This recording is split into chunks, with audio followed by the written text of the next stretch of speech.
নরেন্দ্র মোদীর পর এবার সিঙ্গুরে যাচ্ছেন মমতা বন্দ্যোপাধ্যায় মাত্র 10 দিনের অন্তরে, যার জেরে প্রশ্ন উঠছে সিঙ্গুরকে মমতা বন্দ্যোপাধ্যায় কি কিছু দেবেন, বড় কোনো ঘোষণা করবেন, নাকি ভোটের আগে রাজনৈতিক প্রলেপ? সিঙ্গুরে দাঁড়িয়ে রামকৃষ্ণ ও সারদা মাকে মনে করলেও টাটাদের কারখানা প্রসঙ্গ সম্পূর্ণ এড়িয়ে গেছেন। উল্টো দিকে আরেকজনের কাছে সিঙ্গুর পয়া, সিঙ্গুর তাকে শীর্ষ আসনে বসিয়েছে, রাজনৈতিক ডিভিডেন্ড দিয়েছে, টাটা গেছে কিন্তু তৃণমূল ক্ষমতায় এসেছে। এই পরিস্থিতিতে প্রায় 4 বছর পর সিঙ্গুরের মাটিতে পা রাখছেন মমতা বন্দ্যোপাধ্যায়।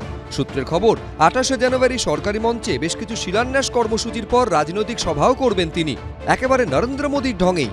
কিন্তু সমালোচকেরা বলছেন মোদী সভা থেকে সিঙ্গুরকে কিছু দেননি। প্রশ্ন হচ্ছে মমতা বন্দ্যোপাধ্যায় কি কিছু দেবেন? অসান করে দিন।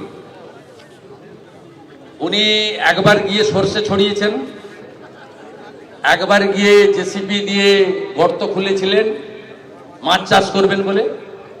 ওখানে মাছ চাষও হয়নি, সরষেও হয়নি, ধানও হয় না, আলুও হয় না, আর রতন টাটাকে তাড়িয়েছেন। বিজেপিকে আনলে টাটাকে ফিরিয়ে আনার দায়িত্ব আগামী দিনে পশ্চিমবঙ্গের বিজেপি সরকারের। এটা আমরা পশ্চিমবঙ্গ বিজেপি যারা প্রমুখ নেতা রয়েছে প্রত্যেকের কমিটমেন্ট, আমাদের কমিটমেন্ট। সিঙ্গুরের মানুষ তো মমতা বন্দ্যোপাধ্যায়ের আন্দোলনের পক্ষে ছিলেন, আছেন এবং থাকবেন। বিরোধীরা যে লাগাতার কুৎসা করছে এবং আজকের মিডিয়া এবং সোশ্যাল মিডিয়ার যুগে বাস্তব থেকে অনেক দূরে থাকা এই কুৎসাগুলোকে খানিকটা প্রচার করে দেওয়া হচ্ছে। তো আমরা আমাদের কথাগুলো বলবো, মুখ্যমন্ত্রী কথাগুলো বলবেন, একদম পরিষ্কার হয়ে যাবে, দুধ কা দুধ পানি কা পানি। বুদ্ধদেব ভট্টাচার্য স্বপ্ন দেখেছিলেন, রতন টাটাও স্বপ্ন দেখেছিলেন, দুজনের কেউই আর নেই। টাটাদের কারখানাও হয়নি, সিপিএম শাসক থেকে শূন্য হয়ে গেছে। তৃণমূল বিজেপির মধ্যে সেটিং তত্ত্ব সামনে আনছে তারা। মমতা বাহিনী সিঙ্গুর ধ্বংস করেছে, মানে যুবকের স্বপ্ন ধ্বংস করেছে, কাজের ভবিষ্যৎ ধ্বংস করেছে। তখন তার সঙ্গে যোগ দিয়েছিল বিজেপি, সবাই জানে রাজনাথ সিং। আবার এবারের ভোটে তাহলে প্রধানমন্ত্রী আসছে, একটা শিল্প ব্যবস্থা করে যাবে বলে বিজেপি প্রচুর ভাষণ দিল।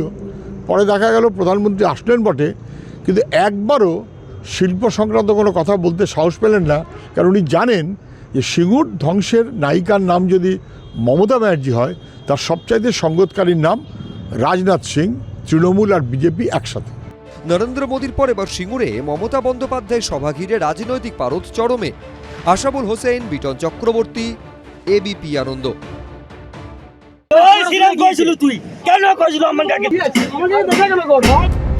অভিযোগ, তৃণমূল নেতাকে দেখে জয় শ্রীরাম স্লোগান দিয়েছেন বিজেপি কর্মী। তার জেরেই অভিযুক্ত বিজেপি কর্মী ও তার পরিবারের গাড়ি আটকে রেখে রাস্তার ওপর করা হলো হেনস্থা, যে ঘটনা ঘিরে তপ্ত হয়ে উঠল পশ্চিম মেদিনীপুরের সবং এলাকা।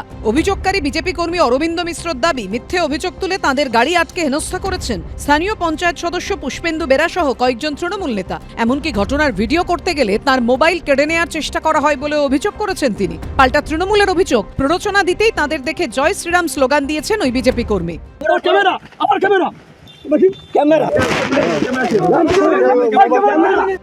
এই ঘটনা ঘিরে নতুন করে তরজায় জড়িয়েছে তৃণমূল ও বিজেপি। তারা জয় শ্রীরাম স্লোগান দিয়েছিল। এই স্লোগানটা শোনার পর ওখানে যারা দাঁড়িয়েছিল তৃণমূল কংগ্রেসের অকথ্য ভাষায় গালাগালি করে, কিলচর ঘুষি মারে। কাউকে দেখে প্রভোকেশন দেওয়ার জন্য, প্ররোচনা ছড়ানোর জন্য জয় শ্রীরাম বলেছিলেন। তাতে বোধহয় একটু কথা কাটাকাটি বচসা হয়েছে, কোনো অত্যাচার হয়নি। বা এই ব্যাপারটা নিয়ে যারা শোরগোল ফেলে তারা খুব গণতন্ত্রের পক্ষে ঠিক কাজ করছেন বলে আমার মনে হয় না।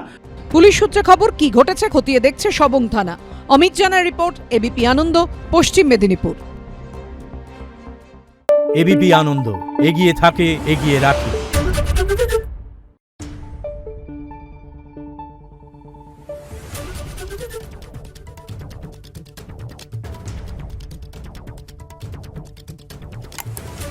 Thank you.